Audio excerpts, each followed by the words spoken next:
Why China's improving relations with Turkey have the Uyghur community concerned. Welcome to VOA Asia Weekly. I'm Chris Casquejo in Washington. That story is just ahead, but first making headlines. Myanmar's junta extended the state of emergency by 6 months. This decision delays the elections it had promised to hold as clashes with opposition forces continue. Bangladesh on Thursday banned the Jamaat-e-Islami party, its student wing, and other related groups, calling the party a militant and terrorist organization. It's part of a nationwide crackdown following weeks of violence that left more than 200 people dead and thousands injured. Hundreds of rescue workers and soldiers are searching for survivors of monsoon landslides in southern India. Heavy rain triggered torrents of mud and water, causing multiple landslides that swept through villages in Kerala, a popular tourist destination. State officials said at least 192 people were killed and more than 8,300 have been moved to relief camps. The U.S. announced $500 million in military funding to the Philippines on Tuesday to help modernize its armed forces. U.S. Secretary of State Antony Blinken and Secretary of Defense Lloyd Austin reinforced the U.S. commitment to upholding international law in the South China Sea when they met with Philippines President Ferdinand Marcos Jr. In response, a Chinese Foreign Ministry spokesperson said that the U.S. is not a party to the South China Sea and has no right to intervene. Indonesian President-elect Prabowo Subianto met with Russian President Vladimir Putin on Wednesday to strengthen ties with Russia, which he called a great friend.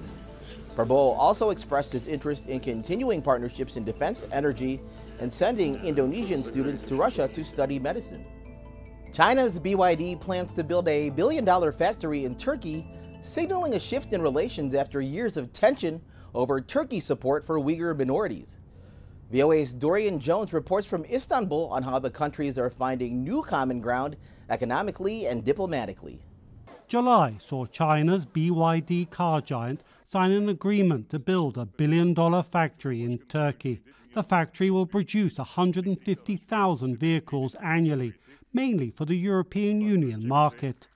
Analysts say the deal marks a turning point in Turkish-Chinese relations. This deal has the potential to reduce the trade imbalance, the trade deficit to the detriment, which is to the detriment of Turkey.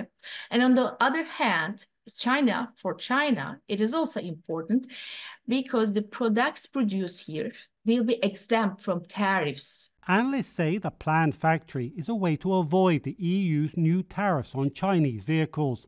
And they say the new investment is also a sign of a shift in Beijing's policy after years of avoiding investing in Turkey. China perceives Turkey as a high political risk country in the region. But that is changing, and some in the Uyghur community are worried that Turkey may be turning on them.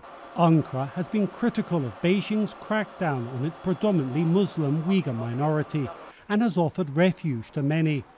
Observers say Uyghur dissidents fear Beijing's billion-dollar investment in Turkey could be part of a deal struck during Turkish Foreign Minister Hakan Fidan's recent visit to China.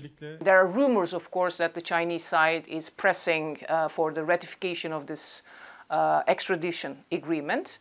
That they would want the Uyghurs in Turkey, some of them at least, to be returned to China, to be tried in China, etc.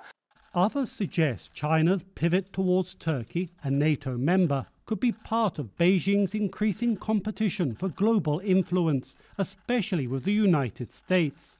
Analysts say that Ankara and Beijing are finding increasing diplomatic common ground, including criticism of Israel's war on Hamas.